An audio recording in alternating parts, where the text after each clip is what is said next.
First of all, let's just talk about how unfair moon cycles are from a scientific perspective.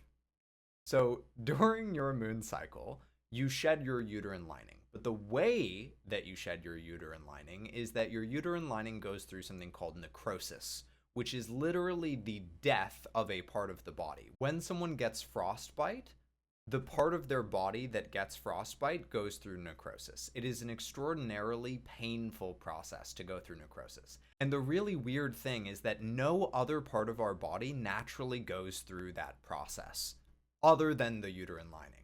And then on top of that, your body is also flooded with hormones, which means that your emotions are magnified, as if mental health wasn't hard enough when your emotions are their normal size. In addition, the average woman spends about $20 a month on menstrual products, which is like an entire subscription that she is forced to pay for. Like, she didn't even sign up for Netflix. It's just something that she has to pay for. And then we bring men into the mix, and men gaslight you for the way that you're feeling because they think that you're just on your period, or they think that it's disgusting and don't want to hear or talk about a natural thing that your body does, and are afraid of your period.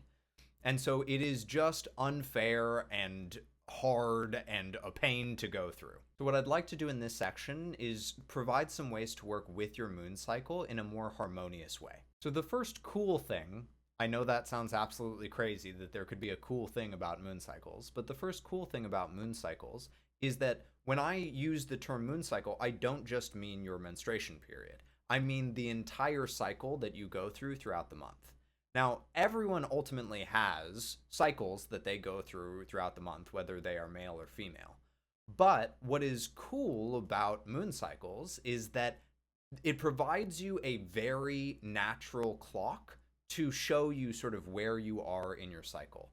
And by tracking that, there are lots of little adjustments that you can make throughout your month to help live more harmoniously along with those natural cycles that other people oftentimes have to guess and check a little bit more. So for instance, one that isn't often talked about is that when you are on your moon cycle, because your body is being flooded with hormones, if you are on any kind of medication, it changes the way that your medication interacts with your body. And so talking to your doctor about adjusting medication levels, especially for things like SSRIs, adjusting medication levels while you're on your moon cycle can be something that can really help to make you feel better during those times.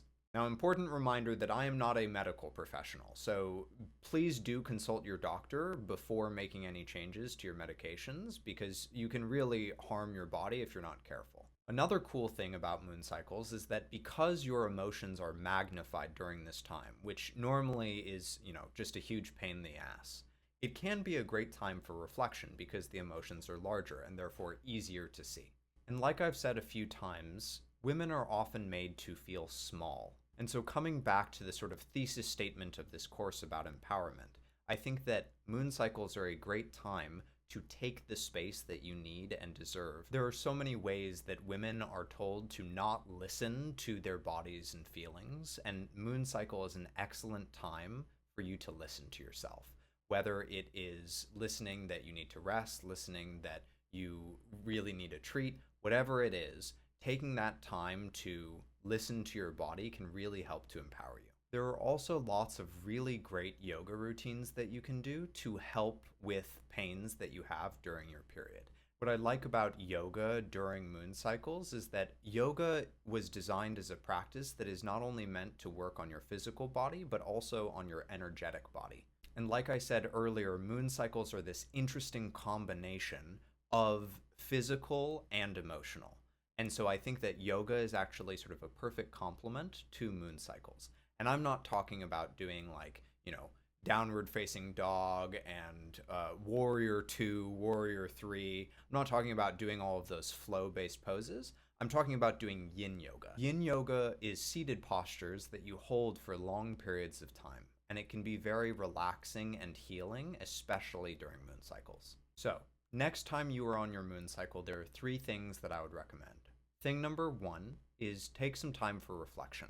Whether that is journaling, meditating, whatever it is, take some time to listen to all of those big emotions. Because women are often so shamed for being emotional during their moon cycle, they will try to suppress those large feelings. And so instead, taking up the space that you need and actually listening to what those feelings are telling you, because it can actually tell you some really interesting things. You can discover some really interesting things during that time. And then once you come out of your moon cycle, you can look back and reflect again on those things and then possibly take action based on those discoveries. The second thing is to listen to what your body needs when it comes to cravings and when it comes to rest. And lastly, try out some yoga and see how it feels for your body. Finding good yoga can be kind of tricky nowadays, so I'll provide some suggestions in the resources section of this course.